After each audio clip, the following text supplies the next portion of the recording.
What is going on, guys and girls? How are you doing today? It's Single Roleplay here once again, and today I want to show you guys my third build of the Delirium League.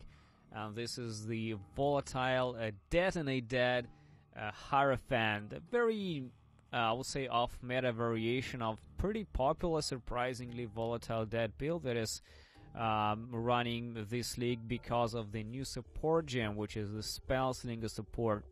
So the first question that you probably have is why Hierophant and not the meta-cock Necromancer, and I have three answers for that, guys.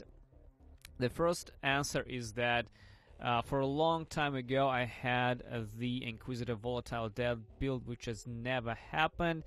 Back in the day, I almost created the build guide. I had all the footage recorded, but I got stuck at the Uber Elder, and then the Volatile Dead was hit with a couple of nerfs, and I just gave up, as well as the rest of the people out there in the game on the skill. I thought it's just not worth to release the guide because, you know, just not doing that much of a damage.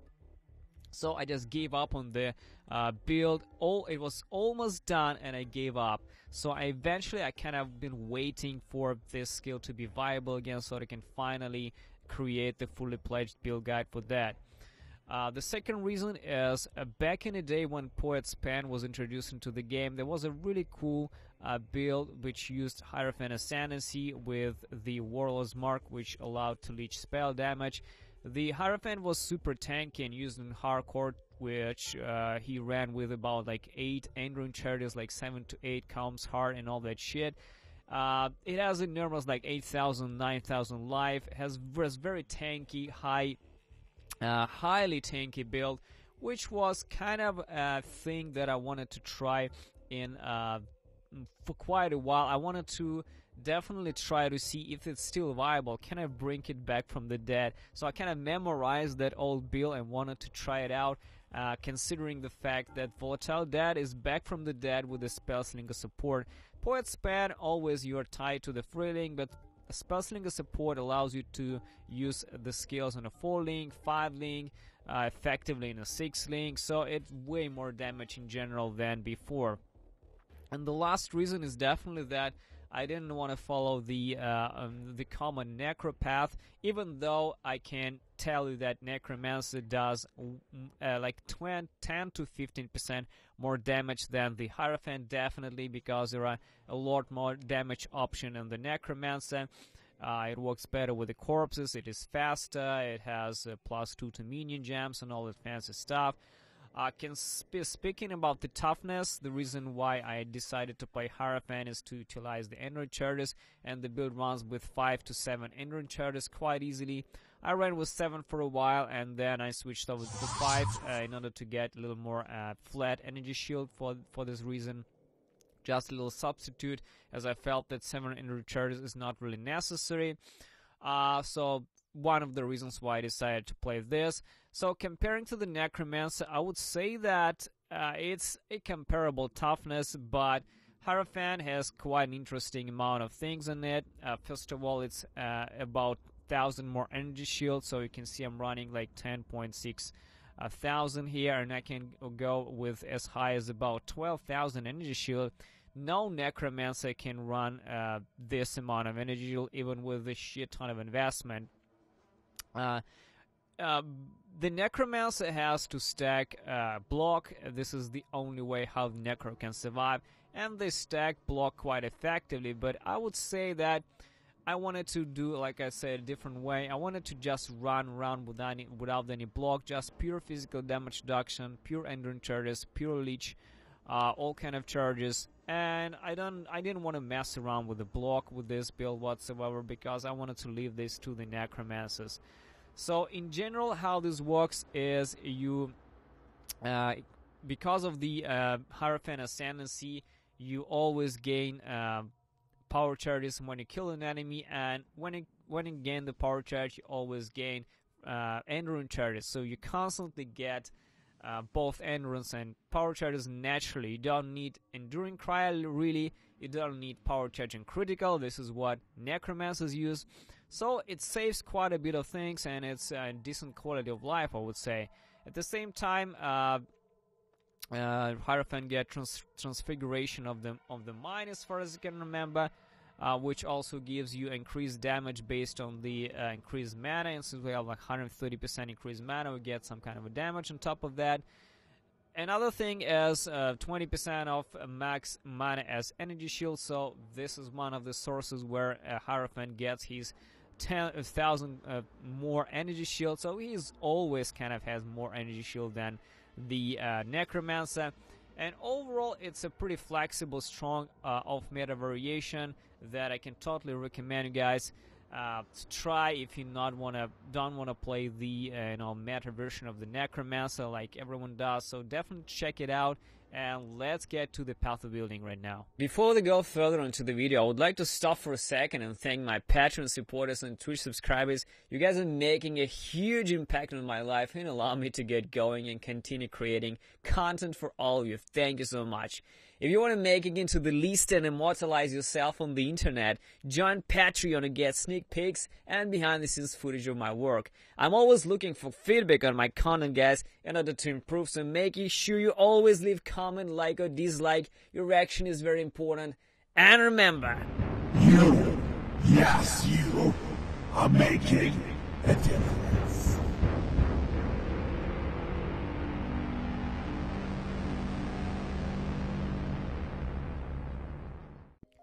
Here we are in the path of building, guys, and this is my exact character. So we're starting as the Templar and transitioning into the Hierophant Ascendancy.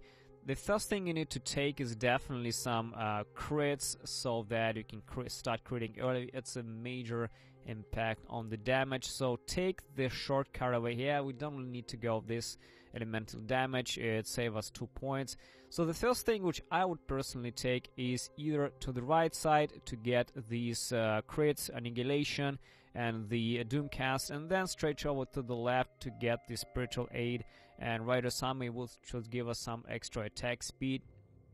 I would take this. Don't forget Arcane Potency. This is a big amount of crit multiplier for spells. So the first priority is definitely to start critting more, and this is where you get your Axioms Perpetuums, and which increases your crit chance by around like 100% each, which is pretty awesome. After about this, we start speccing into more jewels, probably because there's nothing really else to take. At this point, you can start thinking about the jewels and start getting the jewels because, they adds life, they add some flat fire damage to spells. If you can, try to get there. After about that, about level 70, this is where you go to maps, and if you have the currency, if you can afford this, this is where you'll be transitioning into low life. This is kind of the optimistic variant, I would say, definitely, because you might not have the currency for that at this point of the game, but if you do, practically this is where you can switch to the low life. You can equip Chevron's wrappings and all the fancy stuff. This is where you can reserve things on your blood magic and start going to low life damage. This is it. And keep in mind that this is probably not the best league starter because, this is a low life build. You need some things like shafts, and shafts is just very expensive to start any league. So keep this in mind, guys. As the first build of the league, you will definitely be struggling with the gear, expenses, and all that stuff. After that, transitioning into the Fat Juice, which is Atmos Intellect. This is a pure energy shield thing over there. 88, we start transitioning more into the jewels. Cluster jewels are actually very cool. They definitely a very important part of the build, which is the burn protection, increased spell damage, chance to knock back with the spells. Spell damage leeches energy shield, increase max total recovery per second from energy shield leech, and chance to hinder enemies on hit with spells, also very important. The mediums are precise commanders and stalwart commanders. You and nearby allies has a 50% increased crit strike chance, as well as crit multiply, as well as discipline has increased R effect. Two of these guys, discipline 60% increased R effect. This is mandatory to reach over 10,000 ES. So about 80 to 90, this is where I really start investing in the jewels. This is where I can get the currency. You can start rolling this, you can start buying this as you wish. And the absolute last couple of notes is definitely this super last small cluster jewels, which are enemy energy from Not, which is flat 100 energy shield, with something useful like the elemental resistance, intelligence. I actually have these jewels. They cost quite a bit, I would say like 3 to 5x, but this is probably the best jewels you can ever get for this small cluster, so definitely have that. Now going over the items, guys, this is the one that I actually have. I think I actually bought it for 1x, or I've been selling it for 1x, I don't remember.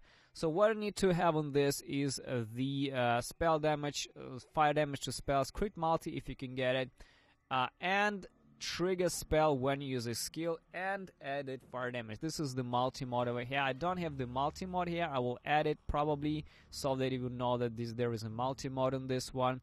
So this is pretty much the perfect wand for this kind of build. You know, there are possible versions with a fire exposure out there, but you know, I get fire exposure for different sources.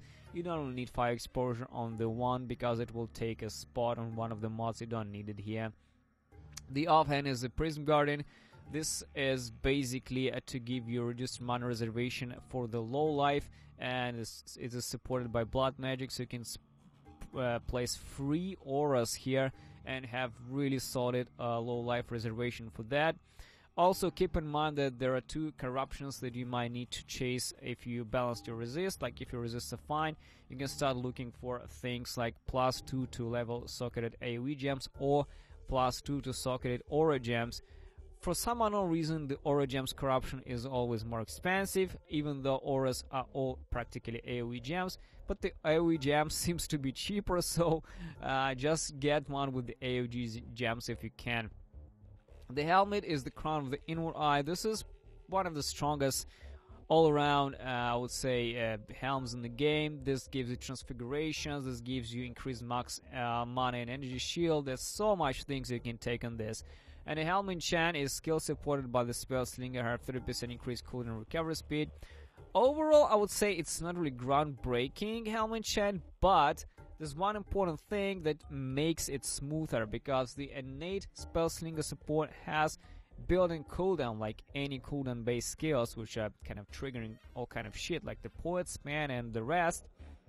So reducing this cooldown makes the casting and triggering is just smoother experience. I tried running without it. I tried running with 20% helmet enchant, and the 30% definitely makes it smoother. This league, it's very expensive helmet enchant, but if you somehow can get it, definitely get it. This is well worth the price. The body armor is the shafts, and as you can see, I specifically put the expensive corrupted shafts in the build. I don't have it, I don't need it, because you know, I wanted to buy it at one point and then realized, I mean, I did all the content in the game, like Saros 8, not a problem. I killed all bosses, Conqueror's Deathless. This is just like 10% more DPS. If you like want to min-max, maximize the build, spend the currency on the +2 shafts. The price is about 15-20x a zig. I personally didn't even find it necessary, but so that you know that is possible to get, I put it here. The gloves are nothing spectacular, fingerless silk gloves base, dex, a lot of ES and resistance, basics. The boots are probably the most interesting part of the build because I crafted them myself. I bought the base on the Sorcerer Boots, a base with Volatile Influence with +1 to max inventories and intelligence, and I just annulled all the shit, and then I multi-modded it for Cannot Be Chilled and Cannot Be Frozen. I'm pretty slow, and I'm quite much slower than the Necro, which gains the attack and cast speed on the Ascendancy too, but I mean, this is pretty much insane boost that I have. 60 energy shield, some intelligence will gives me more energy shield, and also +1 to max energy charges will give me 5 energy charges all the fucking time. Also, Cannot Be Frozen, I would say, is absolutely mandatory. The other way that you can walk around this is to go to the Arcane Blessing, which is immune to elements if you want to have Arcane Surge. But personally, I think that if you can get the Frozen Boots, you don't need to get that. And I mean, this thing is only working when you get Arcane Surge, and getting Arcane Surge all the time, I mean, It might be lucky when you hit something with a spell, might not be when you don't hit anything. So personally, I would say that if you want to go min-max, try to get something like this. If you don't want to min-max, you can always spec here if you wish, but you know, it's a really tough choice because there are so many good things in the Ascendancy as well. The Amulet is Preservative Chill. I would say it's well worth it, even though we don't run Ivory Tower here, which I personally don't recommend. You can try it, but I would not recommend running Ivory Tower here. We don't have a lot of mana here, especially unreserved mana, so not worth it. Presence of Chula with Vigor, because I want to get the extra juicy energy shout charge out there, and pretty much just with the enchantment to the life modifiers, which converts life to the energy shield. That's all you need. The rings are the Circle of Anguish with the Herald of Ash. These are high DPS rings, like very fucking high DPS rings. They give a shit ton of DPS. Very important to get something like this. The useful implicits are Discipline, increased Aura of Effect, and some kind of increased max CS, Intelligence, and fire damage, elemental damage, whatever. The belt is just a crystal belt, which increases max energy shield. This is the Crusader belt, guys, so keep this in mind, and whatever resistance you can get. The flask is Cinder Swallows.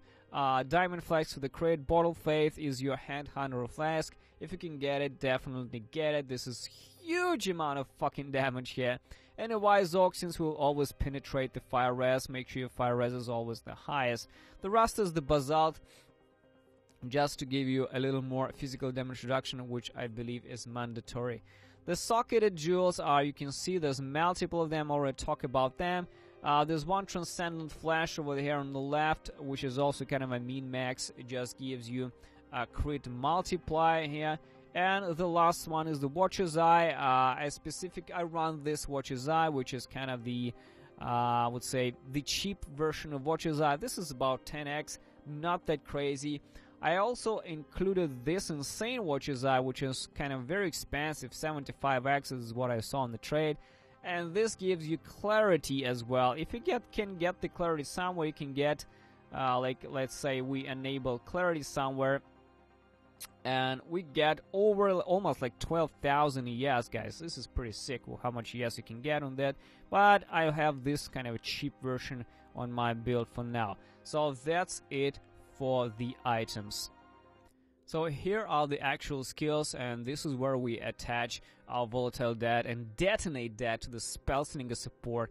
You know, originally I ran just the Volatile Dat, but one of my friends on stream told me to let's try Detonate Dat, because, you know, I saw I'm struggling a little bit with the single target damage, and kind of the Volatiles are not very, I would say, the best at nuking single target, and the AoE kind of was a little bit skeptical. They did, like, you know, fly like homing missile, but they don't really kind of explode the packs.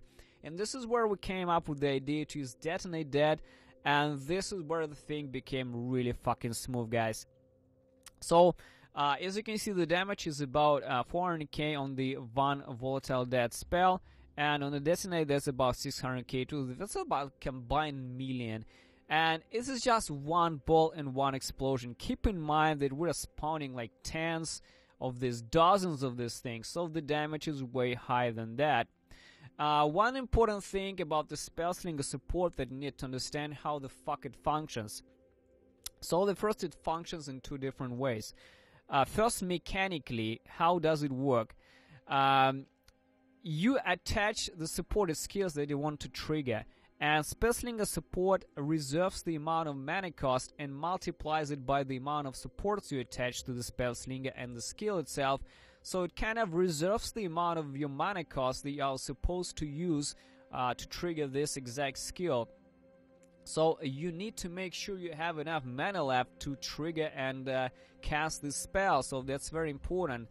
And then another thing that you need to know is that it actually adds the wand damage to the actual damage of the skills triggered by the Spellslinger. So it's very essential to get the decent wand damage as well. And this is that basically means you need added damage on the wand as well, because it actually gets added to the Spellslinger damage. So this is how it functions. And the coolest thing about this is the kind of Poet Span only worked on a Freeling, and this is kind of a full 5-6 link support, which allows you to do the same shit as the Poet Span basically. When you fire projectile from a wand attack, it triggers everything around, in your boots, in your chest, whatever you want actually. Whenever you have Spellslinger support and enough mana to trigger that, you trigger that and shit just flies in all directions. This is how it works. So we attach Spellslinger with the Volatile Dead in both Detonate Date, and the other supports are Spell Cascade to give us more coverage, Combustion because it is very necessary, has very low mana multiply, it allows us to squeeze the mana cost into the mana, and the inspiration support to give more elemental damage per charge. Now the coolest part is how we trigger this Spellslinger. Triggering Spellslinger through firing Frenzy with Inspiration, GMP, and faster attacks. A lot of people are using Barrage or like Barrage support, let's say, right? With the Frenzy. But one of the things that I didn't like about Barrage support is that it has very low, let's say, attack animation, attack time, right? It increases the attack time, and you kind of, freeze for a second when you start barraging. For the Necromancer, this probably is not a big issue, but for the Hierophant, this is a bit of an issue because you're kind of freezing the animation for a second, and if some shit hits you while you are actually like freezing with this barrage, you can get fucked in the ass. So I got back to the good old GMP faster attacks Inspiration Frenzy, and it works just like a charm. There's no freezing, and also GMP covers the whole shit with the with the frenzies, so you can, it's not only like you spray in the center, you spray like everywhere, so it gives you higher chance to cover screen and give you more let's say better generation of the frenzies and inspiration charges. That's what my setup, it works, and it definitely is working for me. Another thing as well Spellslinger is a Desecrate. This is where we create corpses, so we trigger basically Spellslinger with the chest to Volatile's Dead and the Detonate's Dead, as well as desecrating and creating corpses for the Volatile Detonate Dead, which is really cool. Spell Cascade gives us a shit ton of corpses as well with the Desecrate, so definitely this is the second trigger over there. On the offhand, this is where our Prism Guardian is, which Blood Magic, and this is where we get the low life by reserving Discipline, Zealotry, and Anger. And this is the mobility in the helmet, dash, second wind, arcade search, and enduring cry. Keep enduring cry low to make sure you don't over charge your strength, because strength will be a problem in this build. I keep enduring cry for a reason, even though I generate a shit ton of charges when I map, but when you need to get going, like when you enter the map, you are pretty much naked, you didn't kill anything. This is where you like press enduring cry, get 5 charges, and just get the fuck, like, keep going and just fucking spamming everything, and that's it. You're already good to go. Also very helps to keep enduring charges high against bosses, so I keep it for this reason. And basically this is the trigger in the wand. This is where our trigger is. We see like trigger trigger so good a spell when you use a skill, since we're using skills all the time, so we are constantly triggering Elemental Weakness, Wave of Conviction, and the Ice Golem, because this fucker dies all the time. Summon Ice Golem is actually the same as the low as the very very low precision, but in order to keep a little bit of the mana, I decided I'm gonna definitely stick with the Ice Golem. This is a little trick that I created in this build. Definitely a solid thing. So Wave of Conviction gives you elemental exposure for fire, and Elemental Weakness is just cursing all this shit around. That's about it. For the Ascendancy, I forgot, I think, to mention the Ascendancy. First thing is definitely Conviction of Power, And I definitely recommend to take this first, because when you kill, you have a chance to gain power charge, reduces elemental damage taken per when you have the endurance charge, penetrating when you have a power charge, and we're gaining endurance charge when you gain a power charge.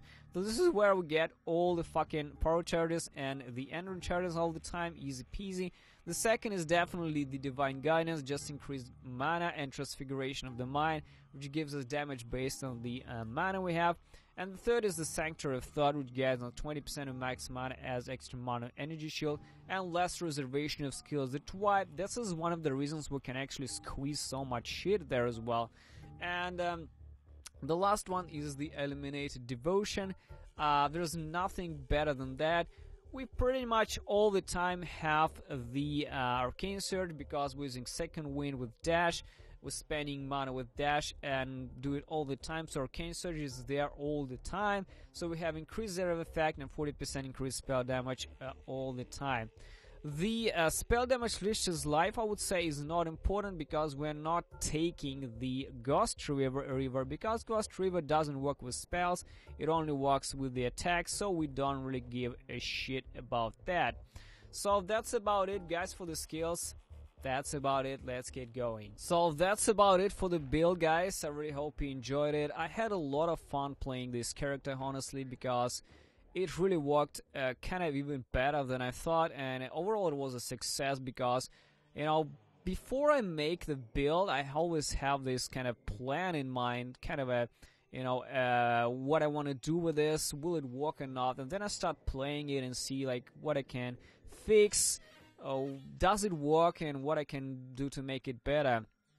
It's one of those builds that I had in mind for a while, and as I said, I have already had a pretty solid Volatile Dead build before, which never happened because it was nerfed and killed and surpassed by the other skills, so I really had to postpone the build guide for the Volatile Dead in general. But I'm very glad that the Volatile Dead has kind of returned back from the dead with the Spellslinger support. It's better than before, it's very viable, it's absolutely fantastic, it works, it kills. And I managed to kill all content like the Shaper and Cyrus 8 with this variation of meta of the Volatile Dead. I'm very happy with that. It worked for me, my plan worked, I had exactly the same pretty much experiences I had back in the day, even better. The whole theme and the whole let's say concept of the build definitely worked for me, and if you want to try something off meta, something cool, something that does damage and survives really nicely even in the let's say the reapiest league of all, which is the Delirium, definitely like super reapy league, explosions of the Delirium mobs can kill you in no time, even very tanky characters. So if you want to try it out, something cool, something new, and something that works with the Volatile Dead and the Spellslinger support, if you've never played it, never touched it, I can definitely recommend my build. As for the cost of the build, I would say that there was definitely not the cheap build. The rings with the Herald of Ash were very popular in this league. They were like 5-10x each. The helmet change is astronomically expensive. I think I had to pay 20x for that.